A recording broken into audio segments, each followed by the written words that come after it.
Lilian Calçados, ser feliz custa pouco. Apresenta Biografias de Nossa Gente.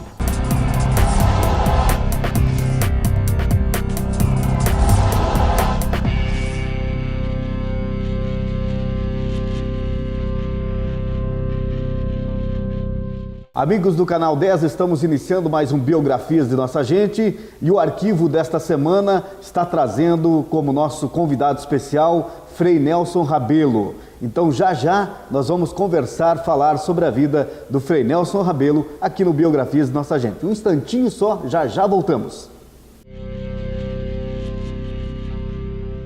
Marvil Comunicação Visual, mais de 20 anos no mercado, investindo constantemente em novas tecnologias para melhor atender seus clientes. Nova máquina Iron, fazendo impressões digitais com até 3,20 metros sem emendas. Exclusividade Marvil, plotter de recorte a laser, proporcionando maior precisão no corte de acrílico e MDF. Com experiência, novas tecnologias e profissionais qualificados, a Marvil realiza trabalhos com qualidade e durabilidade. Fachadas comerciais, banners, personalização de frotas e veículos, placas de identificações, troféus em acrílico, luminosos e tudo que você imaginar em impressão digital. Marvil Comunicação Visual, imprimindo qualidade. Na Rua Paraná 569, telefone 3224-2432 ou acesse www.marvilcv.com.br. Parzianello Acabamentos, uma grande loja com o que há de melhor para o conforto de sua casa. A maior variedade da região em azulejos, pisos cerâmicos e porcelanatos. E para finalizar a sua obra, dispomos de tintas Sherwin-Williams, com a moderna máquina onde você escolhe a cor na hora. Nosso crediário é facilitado. Tudo em até 10 pagamentos no cartão de crédito. Venha para Parzianello Acabamentos. Estamos esperando a sua visita.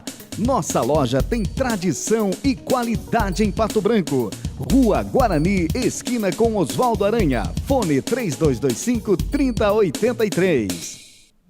Magazine Avenida, com a nova coleção Outono Inverno 2013. Só marcas consagradas. Coleção feminina com caimento perfeito, em peças marcantes, tons, cores e estampas que harmonizam a estação. Linha especial em acessórios e bolsas. O look perfeito, do básico ao sofisticado. Magazine Avenida, loja 1, em frente à Praça Matriz. E MA2, na Rua Tapajós Centro. Ser feliz, alto astral, energia que contagia. Vem curtir a alegria das coisas simples da vida. Lileão é assim, é amor, é vida e corpo, presente pra mim e pra você. Um toque de fantasia. Ser feliz custa pouco. Lilian Calçados. O melhor negócio você faz com a FIPAL. Toda a linha Fiat com taxas especiais e condições facilitadas de pagamento. Trabalhamos também com seminovos multimarcas, revisados com procedência e garantia da concessionária. Veículos novos e seminovos é com a FIPAL, a sua concessionária Fiat em Pato Branco, na Tupi Baixada Industrial. Fone 2101-7700.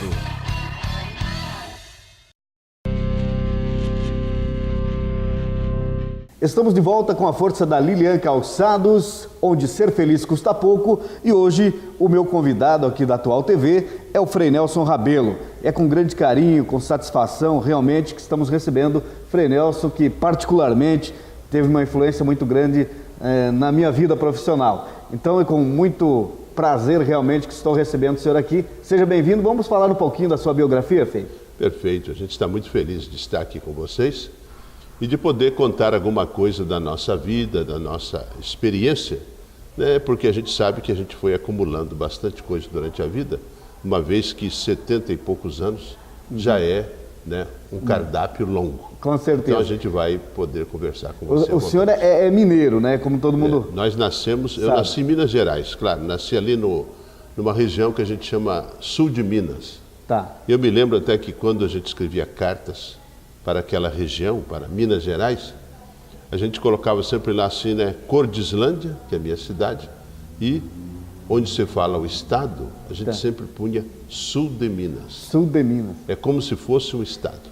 É de tão influente que é a região. É uma ali. região muito influente, como geograficamente é muito bem posicionada aquela região, porque ali, no sul de Minas, as distâncias dos grandes centros consumidores do Brasil é próximo. É próximo. Porque você viaja ali 200 quilômetros, 300 quilômetros, já está em São Paulo. Certo. 200 quilômetros, 300 está no Rio.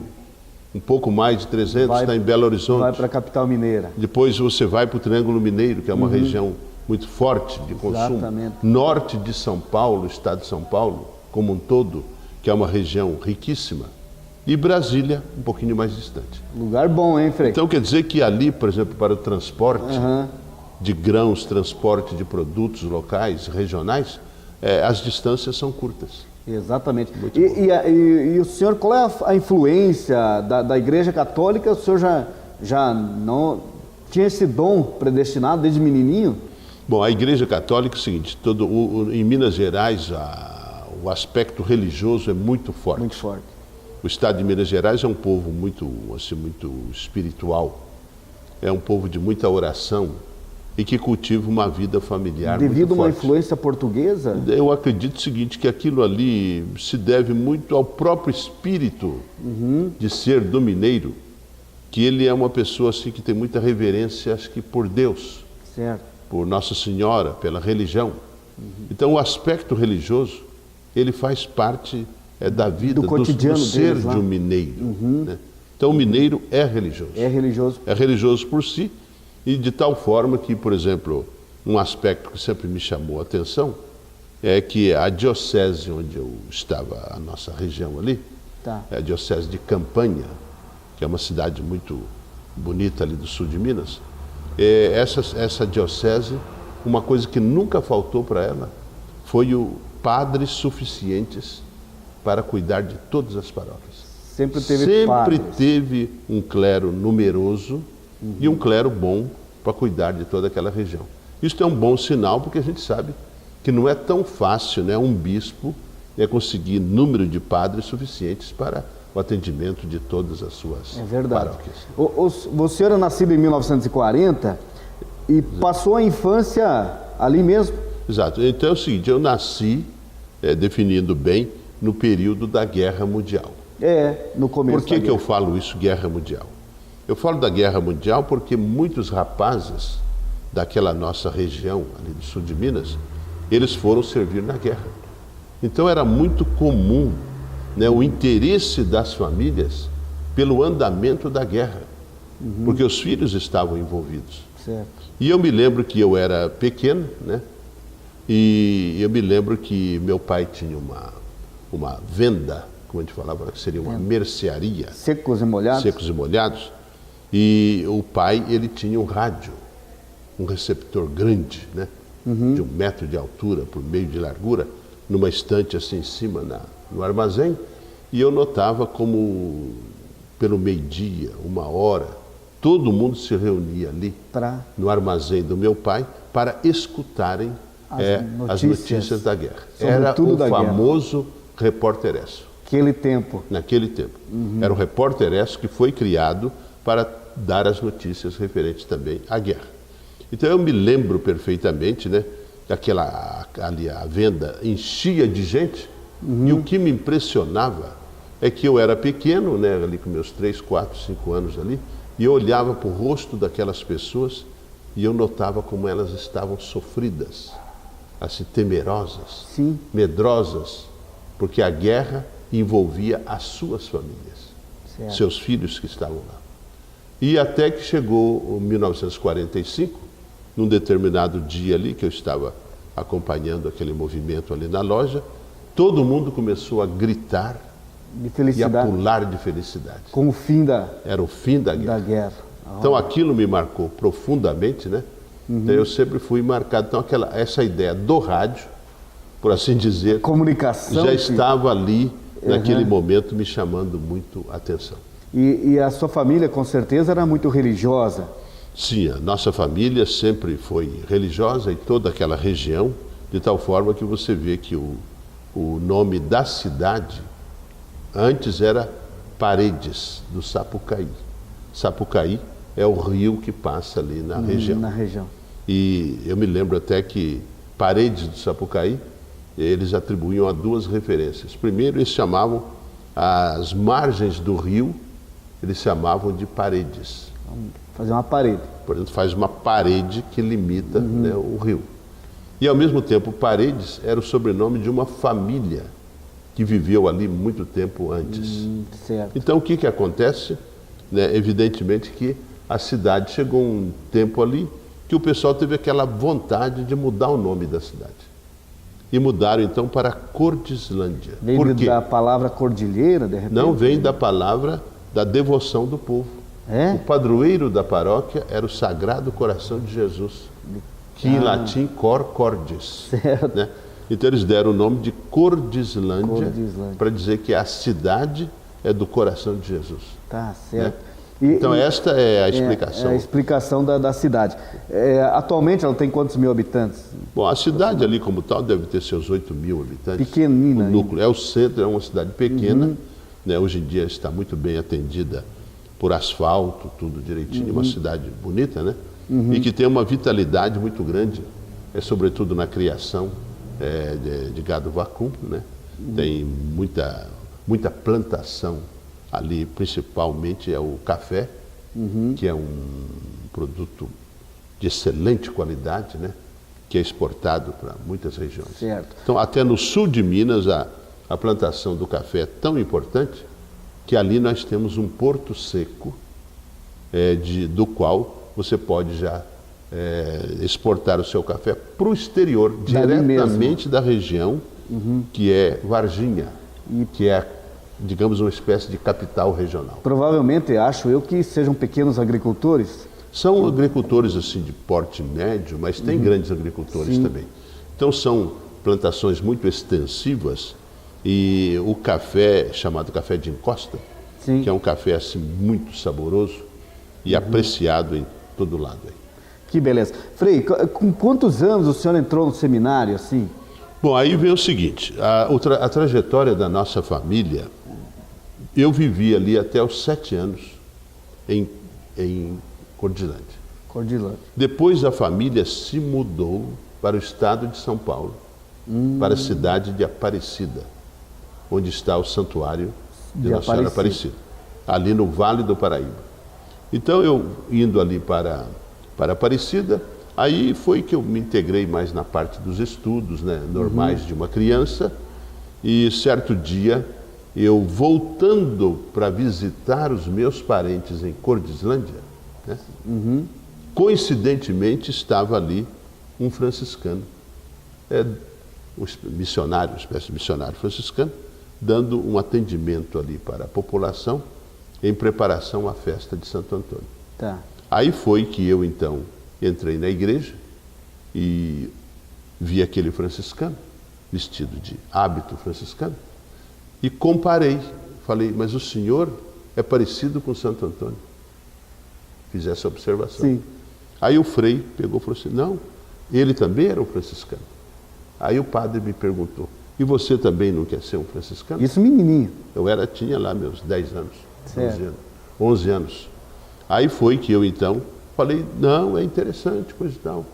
Ele se interessou pelo meu caso, pelo meu desejo, visitou meus pais em Aparecida, conversou com eles e com 12 anos eu entrei Começou a para o estudar. seminário, que é logo ali na região, É perto ali? em Guaratinguetá. Guaratinguetá. Questão de 5 quilômetros dali eu já estava no seminário. Aí ficou estudando o tempo todo. Aí eu fiz todos os meus estudos ali no seminário? no comecinho, né? Fiquei ali 3 anos. Tá. Depois prossegui meu estudo indo para Agudos, no estado de São Paulo, no interior, perto de Bauru. Agudos daí já é um... Aí já seria o que a gente chama hoje em dia? grau, Seria o segundo grau. Fim do primeiro grau Guaratinguetá e e depois o tal do Agudos. segundo grau que se falava, que é hoje em dia ensino médio, como a gente fala. Certo. Então ali terminei meus estudos, né? E depois então eu ingressei na ordem em Rodeio, Santa Catarina, perto de Blumenau. Na ordem dos franciscanos. Dos franciscanos. Recebi o hábito franciscano. Fui a Curitiba, né, um ano depois, onde fiz a filosofia. Isso é na década de 60. Isto já foi lá por 62. 62. Pô. Aí eu fiz a filosofia em Curitiba. Em seguida eu fui para Petrópolis, no estado do Rio, fazer o curso de teologia. E fui ordenado padre em 69. É um bom tempo, né? Um bom período. É um bom período. De estudo Então aí, né? você vê que se eu entrei no seminário com 12 anos, eu fui ordenado quando eu tinha 29 anos. Quanto estudo. Então você vê que é uma preparação, para formar um padre católico é um processo muito longo. Muito longo. Daí você até pode ter uma explicação, em parte, né, do porquê que o número também de sacerdotes não é tão grande. Sim. Então é uma forma que talvez a igreja vai ter que repensar, como ter, assim, digamos, pastores, né, padres suficientes para atender todas as suas necessidades. Verdade. Processo longo. Nesse período o senhor estudou tal. Quando o senhor fez o jornalismo, a faculdade? Exatamente. Então foi o seguinte. Paralelamente? Quando eu terminei os meus estudos de teologia, aí eu propus à província que eu fizesse jornalismo. Uhum. Porque já tinha comunicação. Porque eu já tinha experiência de comunicador, trabalhado digamos, em rádio e tudo mais. Sim. Então foi que eu, fui transferido para Pato Branco. Para quê? Para colocar aqui como espécie de quartel-general e fui fazer então o curso de jornalismo em Porto Alegre, na PUC. Ah, em Porto Alegre? Em Porto Alegre. Isso foi na década de 70 já? Isso foi já em 72. Ah, o senhor já estava aqui em Pato Branco? Já estava aqui, né? Aí eu fui lá, fiz o jornalismo, né? Fiz o jornalismo e com isso eu pude me especializar em duas áreas, que era o cinema, rádio e televisão. Ah, sim. Eu fiz esta opção, né? Certo. Então ali o que eu fiz? A minha parte prática, eu exercia na TV Difusora de Porto Alegre, que era uma TV católica dos Capuchinhos. Uma TV muito, muito bem estruturada. Existe até hoje? Esta emissora, ela foi vendida depois para Bandeirantes. Né? Mas foi uma experiência católica, assim, de televisão, muito bem sucedida. De tal forma que ela, me lembro até que do ponto de vista de faturamento, a condição da TV Difusora, naquela época, era melhor do que a Globo no Rio. Nossa! Era naquela época. Impressionante. A Globo claro. A Globo estava nascendo, né? Também. A Globo no começo. tinha o quê? 10 anos, talvez. No começo. Mas e depois, por você ter ideia, foi a primeira televisão do Brasil que fez transmissões a cores. A primeira? A primeira televisão do Brasil. Foi aquele fato da festa lá da uva em Caxias? Em Caxias. Então eles fizeram a transmissão, foi um trabalho muito bem feito, de modo que ela, por outros motivos alheios, né, é que ela, na verdade, encerrou o seu trabalho, né? Puxa. Mas foi uma experiência muito boa. Então eu vivi ali com os freis capuchinhos, né? E com eles é que eu fui fazendo o meu estágio, fui vivendo experiências boas. Aí nesse período o senhor ficou lá em Porto Alegre mais, efetivamente? Eu morava em Porto Alegre. Morava lá? Morava em Porto Alegre junto com os franciscanos, vizinho ali da universidade, da PUC.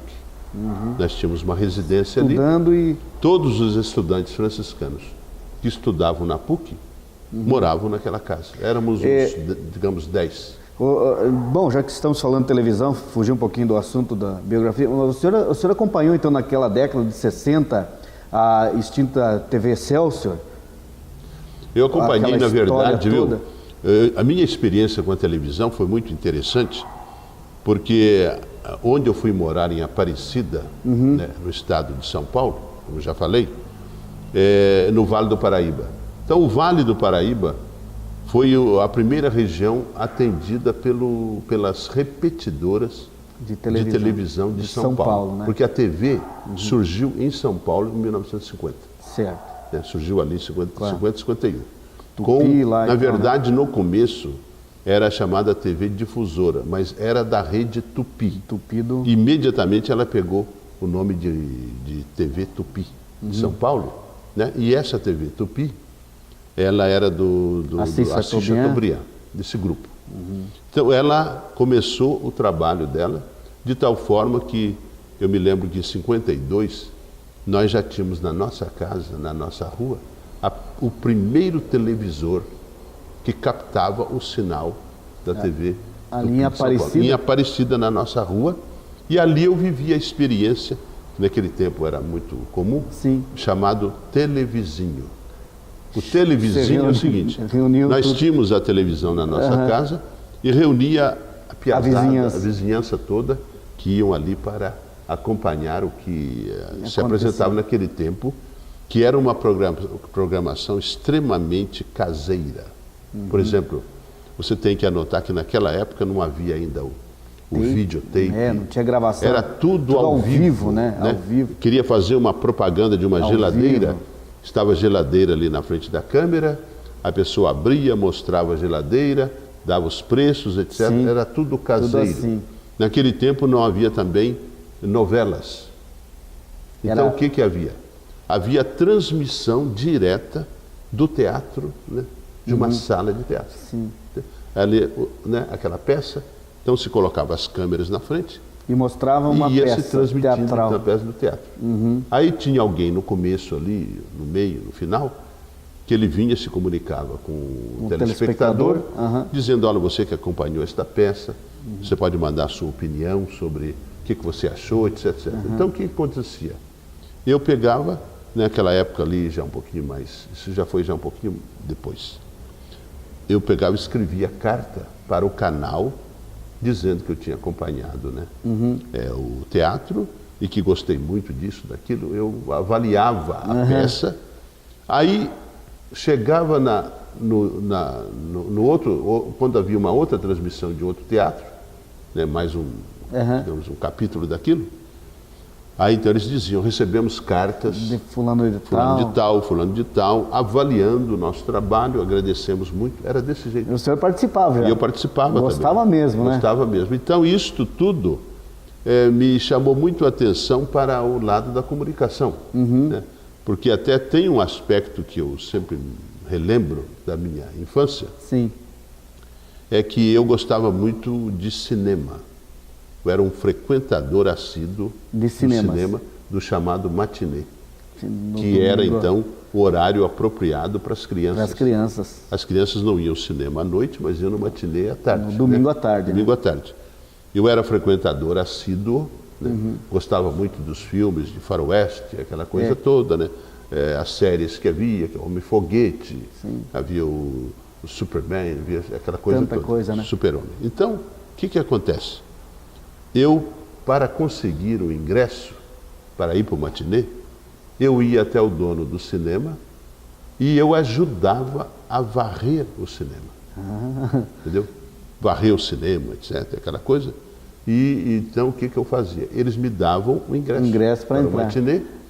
E o que mais que eu fazia? Eu ia na lata de lixo Sim. e recolhia todos os pedaços de filmes que eu encontrava na caixa de lixo, entendeu? Recolhia aquilo tudo.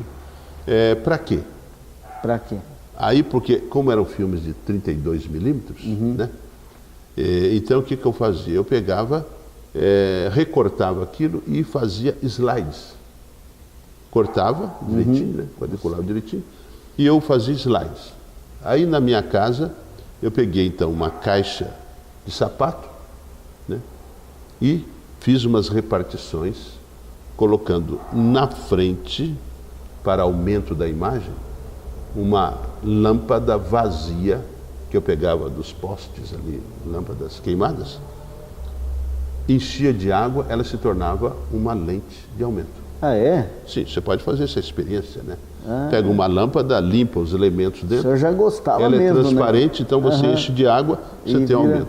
Ali, logo em seguida, eu punha aqueles meus diapositivos, aqueles slides.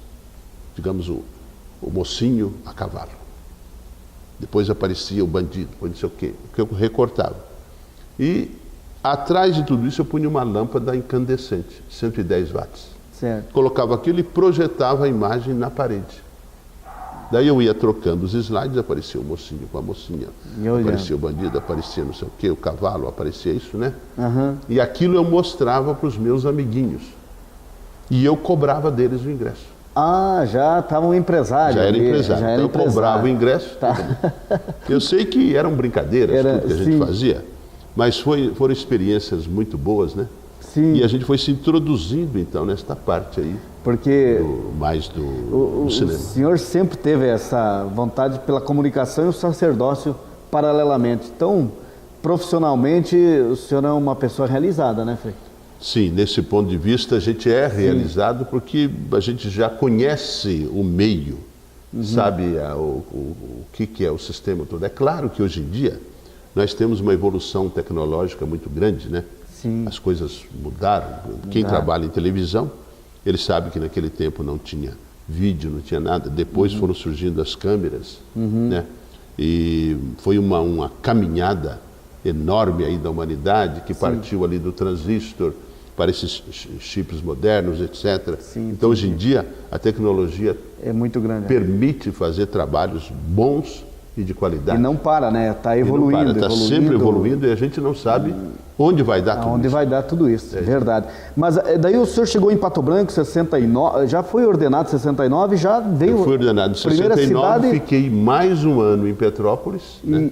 Aí depois em 70 eu vim para cá. Aí o que nós fizemos aqui em Pato Branco? Bom, antes de... Lá em Petrópolis, eu também trabalhava muito com os jovens. Nós tínhamos uma missa aos domingos, que era uma missa assim, apropriada para os jovens, Certo. na linguagem do jovem. Era uma missa bem estruturada que a gente tinha na paróquia nossa lá, né, do Sagrado Coração, em Petrópolis. E aquela experiência ali foi muito rica, porque inclusive nós lá fizemos um trabalho com os jovens, Certo. que a gente chamava de Treinamento de Liderança Cristã, TLC. A gente reunia 50 jovens no final de semana, rapazes e meninas. Era um retiro, mas muito bem estruturado e com uma psicologia do jovem. Certo. E então com isso fomos crescendo em número de interessados nesse movimento, que era uma espécie de uma pastoral dos jovens.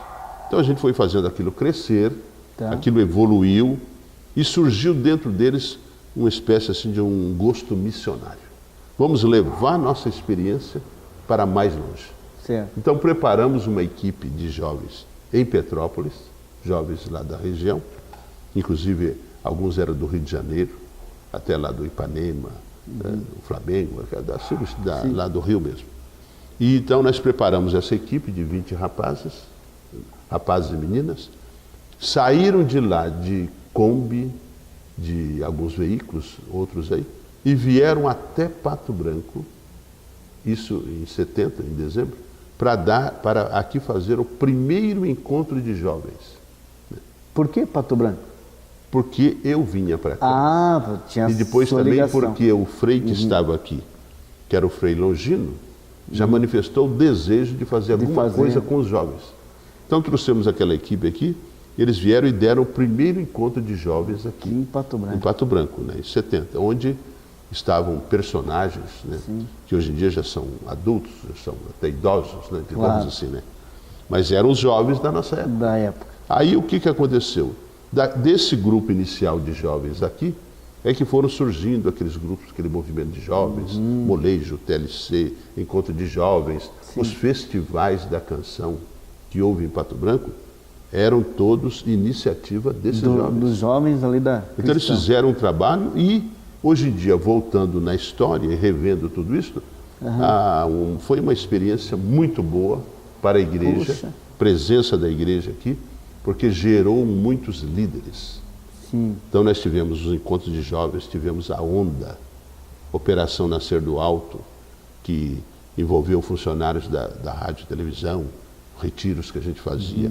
Depois os jovens aí, né, rapazes e meninas. Sim. Então, hoje em dia nós vemos jovens, né, que frequentaram tudo aquilo, ocupando funções de liderança na cidade, na região. Despertou aquele... Nesse Brasil aí. Né, aquele Então foi esse gosto de liderança, mas uma liderança positiva. O senhor sempre teve então, desde o início, né, essa ligação com os jovens, o senhor participou aí do SS Vida, da Fundação. Exatamente. Aí já entra um capítulo que é uma coisa à parte, né? Pelo seguinte, como eu trabalhava com os jovens de Pato Branco, aí por volta de 92, 93, por aí, surgiram lá, iam até na rádio ali, Selinalta, pais e mães preocupados com o problema da droga.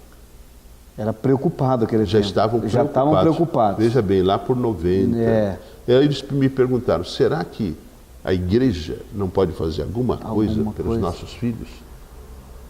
Aí surgiu uma reflexão de criar uma forma de aconselhamento para os pais que tinham filhos envolvidos. Aí aí nós criamos na Rádio Selinalta um setor ali, no meio, uma sala no meio, onde se dava atendimento para famílias que tinham esse problema. A partir dali surgiu então a ideia de criar uma casa para acolhimento de rapazes com dependência. Certo. Então a primeira casa funcionou no bairro Morumbi. Funcionou ali há alguns anos, dependências que eram, né, de propriedade dos vicentinos. Né? Então funcionamos ali diversos anos. Foi uma experiência muito boa. Muitos rapazes conseguiram, de fato, se libertar, né? E foi uma experiência positiva. Hoje funciona? Agora funciona aqui no bairro São Francisco, né? Ali num terreno que é da província dos franciscanos e que foi cedido especialmente para esse trabalho de recuperação. Então temos ali 2 casas. Missão Vida Nova, que recolhe os nossos irmãos de rua, né? Pessoas de idade, às vezes que têm a dificuldade da abstinência, no sentido aí do álcool, né, etc. Então são recolhidos ali, permanecem um período ali se recuperando e depois voltam às suas atividades. Né? E temos anexo a isso está o SOS Vida, dentro deste mesmo terreno ali, que é um terreno de 2 alqueires. Né? Então ali funcionam as 2 casas. Essas ações, assim, o senhor acha que a igreja deveria se envolver mais ou menos? Eu acho que é o seguinte, a igreja ela tem que ficar atenta onde ela pode ser útil, onde ela pode ser serviçal. Então, qual o papel da igreja? O papel da igreja, na verdade, não é que ela tenha que fazer tudo, mas ela tem que despertar lideranças. Esta é a grande missão da igreja. Ela não pode querer fazer tudo. Sim, nem mas tem ela como pode despertar lideranças. Então, se ela desperta lideranças que têm essa consciência do social, esta pessoa desperta para aplicar o evangelho ali na vida da sociedade, essa pessoa vai um dia se perguntar, mas o que eu posso fazer pelos drogados? O que eu posso fazer por meninas de rua?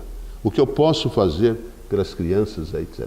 Então é que vão surgindo as entidades sociais. Certo. Nós temos aqui, por exemplo, temos a Fundabem. A Fundabem nasceu do empenho de cursilistas. Né? Que, naquele interesse de ajudar as crianças, constituíram essa entidade que hoje em dia é apoiada por toda a sociedade patobranquense. Verdade. E que conta com o apoio de lareiristas e de outras entidades. E que o senhor falou, dentro dos cursilistas, despertou a liderança. A liderança. Que tiveram a ideia, né? Então, não é que a paróquia tenha que sustentar isso, aquilo. Não, ela até pode apoiar, mas ela não vai poder sustentar tudo todo isso. Mundo, né? O importante para nós, viu, é o importante que a gente sente como valor do trabalho, por exemplo, que eu pude fazer, não é que eu, digamos assim, consegui um montão de gente para ficar ali ao redor do padre. Não.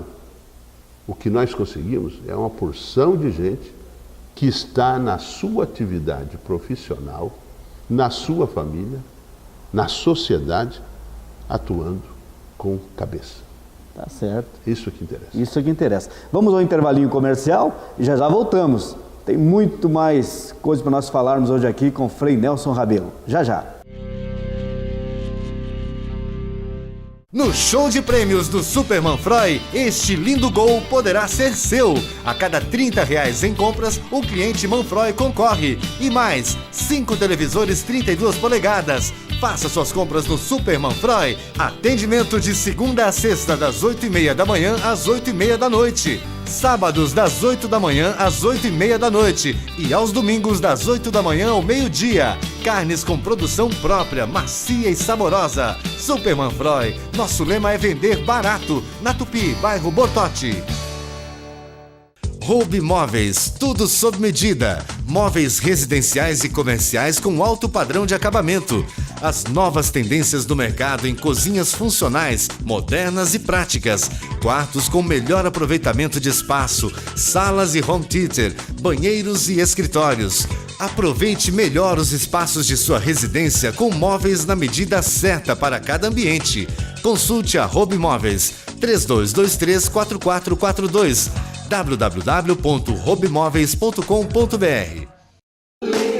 Ser feliz, alto astral, energia que contagia. Vem, vem, vem, vem curtir a alegria das coisas simples da vida. Lileão é assim, é amor, é vida e corpo presente pra mim e pra você. Um toque de fantasia. Ser feliz custa pouco. Lileão Calçados.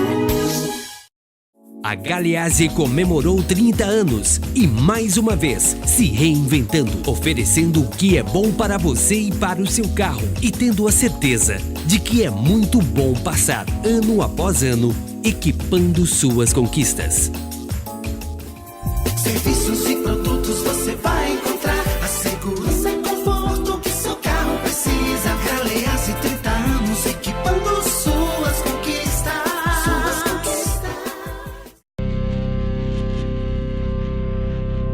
Estamos de volta com você no Biografias de Nossa Gente, hoje recebendo o Frei Nelson Rabelo, aqui em nosso cenário.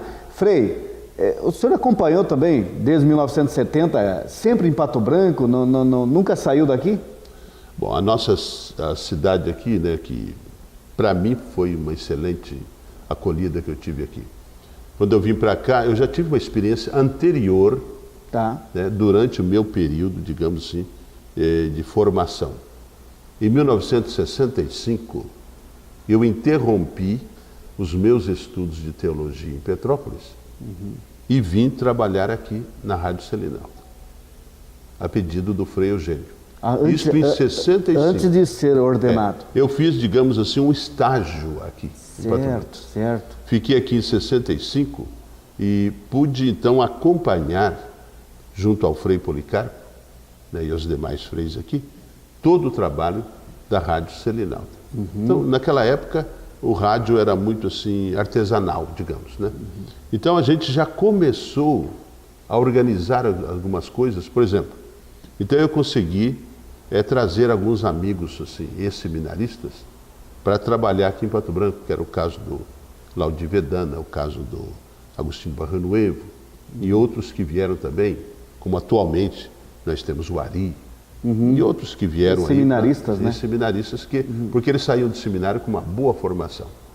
Então vieram para cá e na nossa equipe, e eles evidentemente trouxeram a cultura deles. Sim. Aí começamos a organizar a rádio de uma forma mais racional. Por exemplo, a discoteca, né? Aí começamos a elaborar a programação, começamos a redigir os comerciais de uma forma algo mais profissional, mais né? profissional. E a gente começou também a criar uma equipe, a equipe de locutores, né? A equipe de operadores, tudo mais consciente. Certo. Entendeu? Então um trabalho assim que foi começou ali. Profissionalizando a rádio. Daí o que acontece? Então essa experiência minha aqui foi muito boa. Então eu fiquei aqui 65 e digamos 66. Aí depois eu continuei os meus Voltou nos estudos e se ordenou efetivamente. Exato. Então eu já tinha o conhecimento. Aí o senhor pediu para vir para Pato Branco? Aí, claro, né, quando eles sugeriram a possibilidade da comunicação, eu já fiz esse pedido da comunicação em vista de um trabalho em Pato Branco. Porque eu já tinha conhecimento da praça, já conhecia a história da rádio, eu via também perspectivas para frente e, sobretudo, também eu notei o entusiasmo dos freis que aqui estavam, né? E particularmente do Frei Policarpo. Frei Policarpo. Então, eu falei, vamos lá somar com essa gente e ver o que podemos fazer. O que marcou mais para o senhor, assim, nesse início, nessa década de 70, aqui em Pato Branco? Naquela época ali, a cidade, de fato, era ainda pequena, né? Sim. Mas ela já despontava como uma cidade, assim... Que ia crescer mais. Um polo, uma cidade que oferecia condições, depois um povo muito atuante, muito trabalhador. Isso é um aspecto que chama a atenção da gente, Sim. Porque uma das coisas que me entusiasmaram quando eu vim para cá, já em 65, eu notava que não havia na cidade, o que havia muito lá para o nosso lado, os chamados moleques de rua. A gente chamava. Sim. Aqueles meninos desocupados. Sim. Eu notei que em Pato Branco, quando eu vim para cá, não havia. Por quê? Você encontrava meninos trabalhando de office boy, ajudando nas empresas, Sim. ajudando o pai e a mãe, ajudando na agricultura. Todo mundo trabalhando. Na rádio, nós tínhamos meninos menores trabalhando. Sim. Naquele tempo a legislação não era tão Permitia, rigorosa. Né? Aí então, eles trabalhavam, ajudavam, então a criança começava a gostar do trabalho. Entendeu?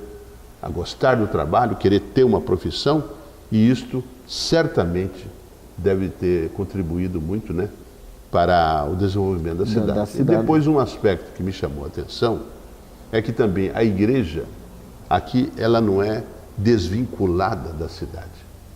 Não. Pelo fato de ser uma igreja que tem um meio de comunicação e depois também uma igreja bem estruturada como é aqui, o que acontece? A igreja aqui tem uma presença muito positiva. Muito atuante, né? Muito atuante, uma igreja assim no sentido independente politicamente, Sim. de tal forma que ela pode dialogar com todas as forças da sociedade. Frentes, né? E também nós somos muito dialogantes com relação às diversas tendências da sociedade. Nós conversamos com todas as pessoas. Né? E até desenvolvemos um relativo diálogo com as demais igrejas que existem. Que existem, um relacionamento saudável, né? Saudável, a gente convive. Convive. Assim, pacificamente. Com harmonia. Com harmonia. Né? Sem falar que os freis participaram do desbravamento do sudoeste, de Pato Branco. Bom, aí né? você entra numa história longa. Longa mesmo. Que vem lá de 1890. Teve a participação efetiva, né? Quando os freis, né, vieram da Alemanha para reativar aqui os franciscanos no Brasil. Eles vieram até aqui para Blumenau. Sim. E de Blumenau eles vinham a cavalo, né, percorrendo todo o interior de Santa Catarina, o interior do Paraná. E aí foi que dali de Blumenau foram para Lages, de Lages para Porto União, então ali para Palmas, né? E Palmas era a mãe aqui da região toda. E daí, em 1903, se criou então aquela paróquia em Palmas, né, dos franciscanos, e eles vinham a cavalo atendendo toda esta região. Sim. Então você veja bem, um trabalho longo. Então é difícil você desvincular a história do Sudoeste da presença da igreja, da presença dos franciscanos, eu acho que em particular. É verdade, é verdade. Então você tem que imaginar o empenho daqueles frades, que eles traziam a organização, né?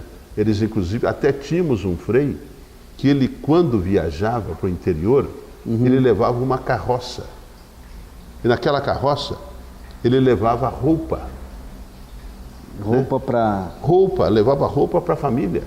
Aí então, quando ele ia visitar uma capela, uma cidadezinha no interior, as famílias podiam comprar roupa.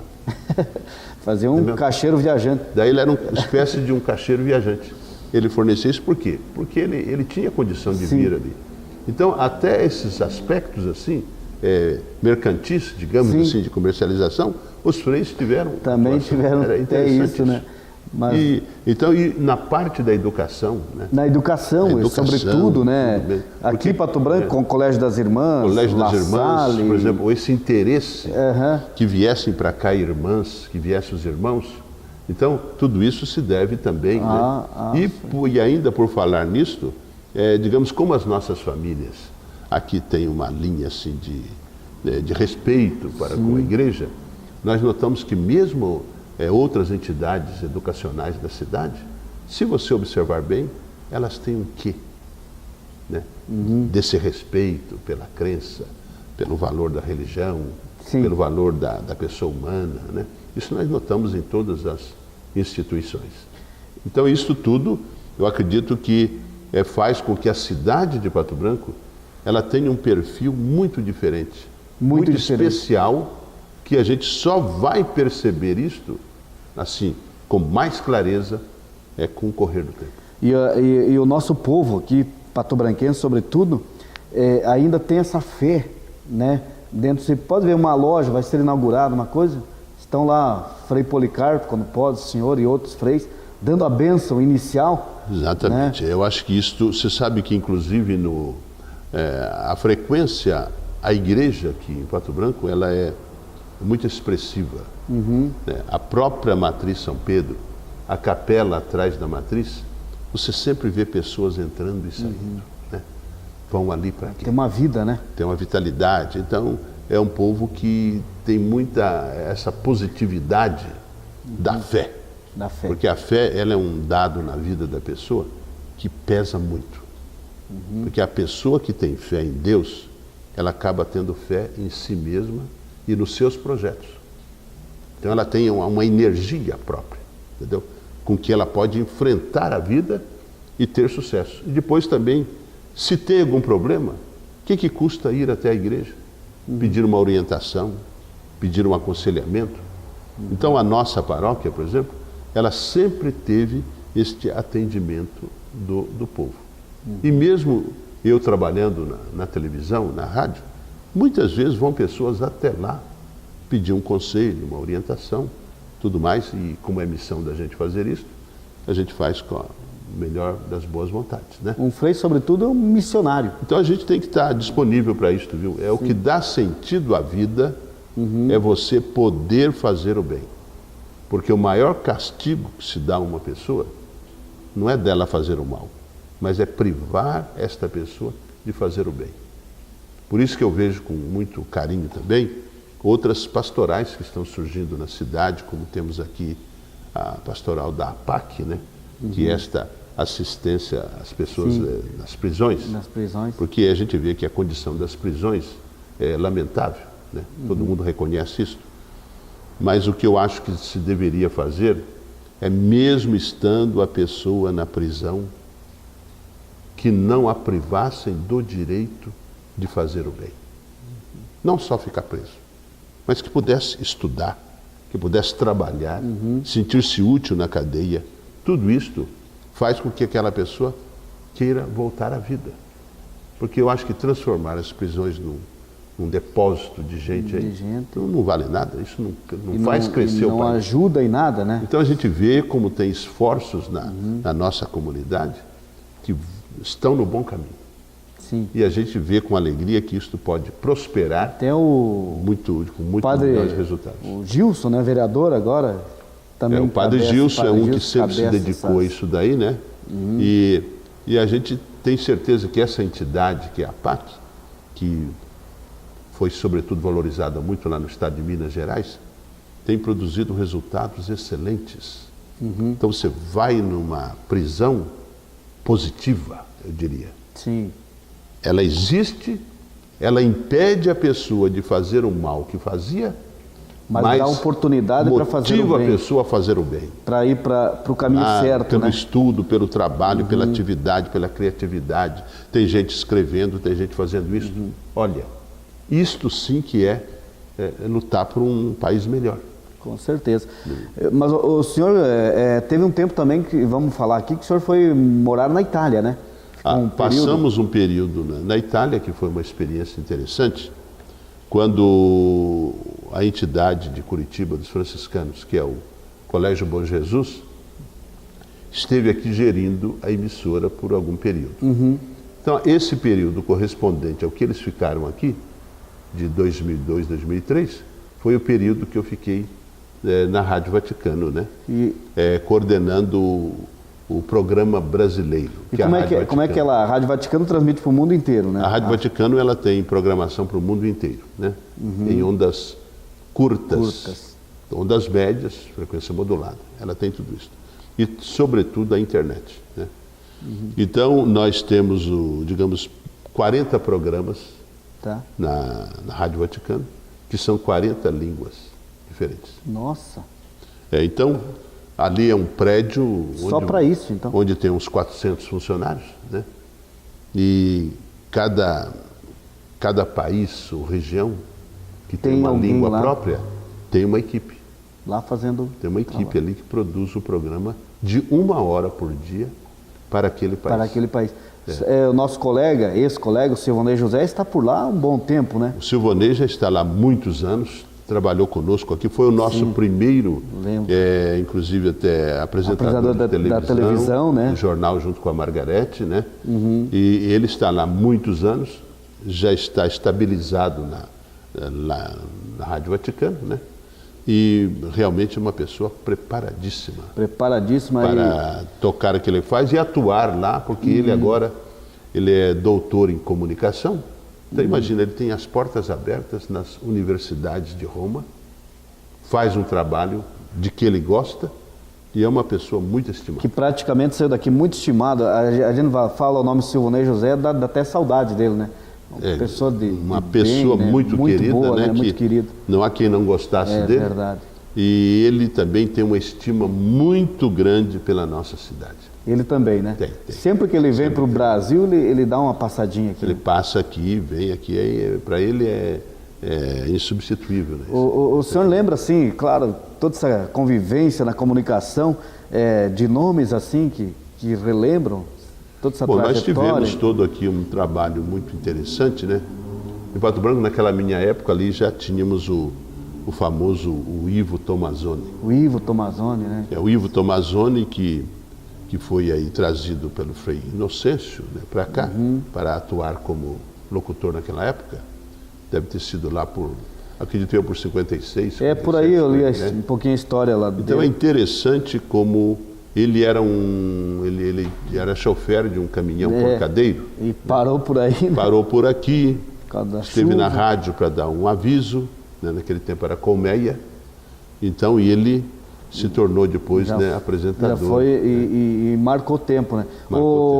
João Gualberto também. Aí tivemos o João Gualberto. Tio Tonico marcou época também, né? Temos o Matiello, né? Matiello está até hoje atuando, desde os 13 anos. Nossa. Olha, nós tivemos também na parte técnica o Nico, né? O Elígios Winkelmann, né? Winkelmann, né? Que foi nosso técnico de manutenção da emissora, né? Tudo mais.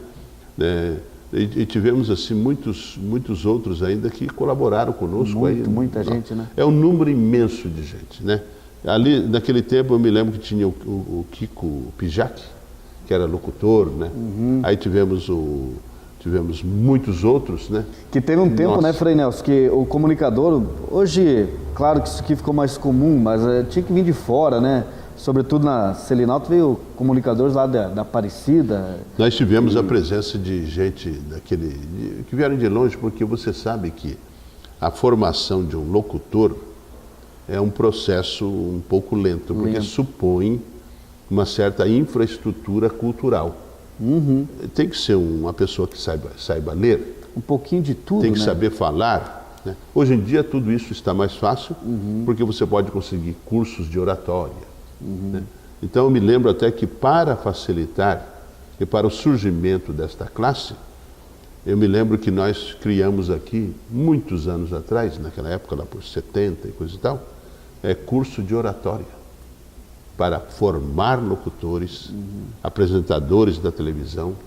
E eu me lembro que a Margarete foi exatamente aluna nesse curso. Desse curso. Se preparou para isso, né? E outras pessoas também, o Rubens Camargo e outros que frequentaram essa escola, né? O Moraes Rodrigues também depois, que trabalhou também conosco. Então todas essas pessoas tiveram uma infraestrutura, né, para poder estarem aí e se comunicar.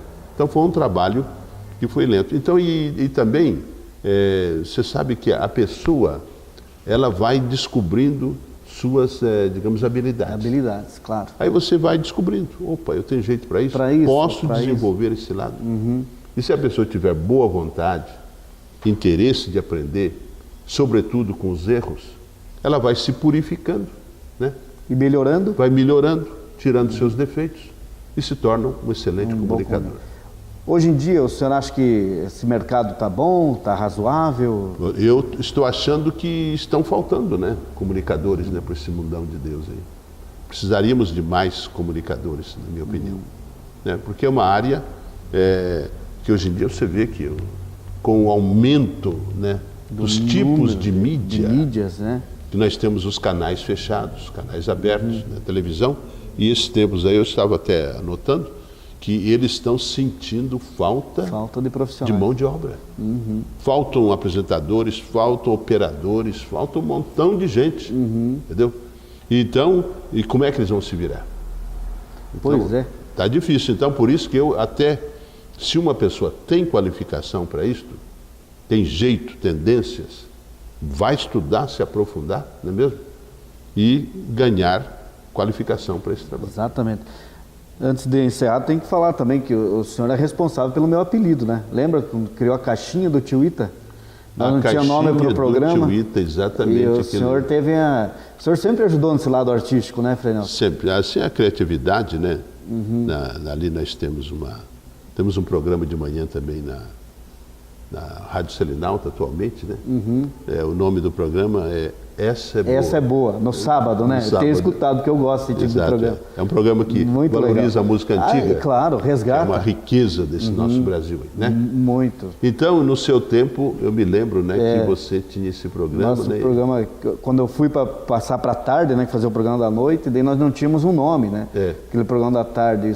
Como é que era o seu programa direitinho? Só para lembrar para a caixinha do Tio Ita, então, daí o senhor inventou o nome, né? Que dali ia sair recado, aviso, piada, prêmio. Então eu fui na marcenaria, fiz a caixinha, né? Exato. E dentro da caixinha eu guardava minhas coisas lá. Mas eu ia apresentar um programa que era interessante naquele tempo. Eu levava minha caixinha no estúdio. E pegou de um jeito aquele programa, com um bom tempo no ar, e graças a Deus fez um sucesso enorme, né?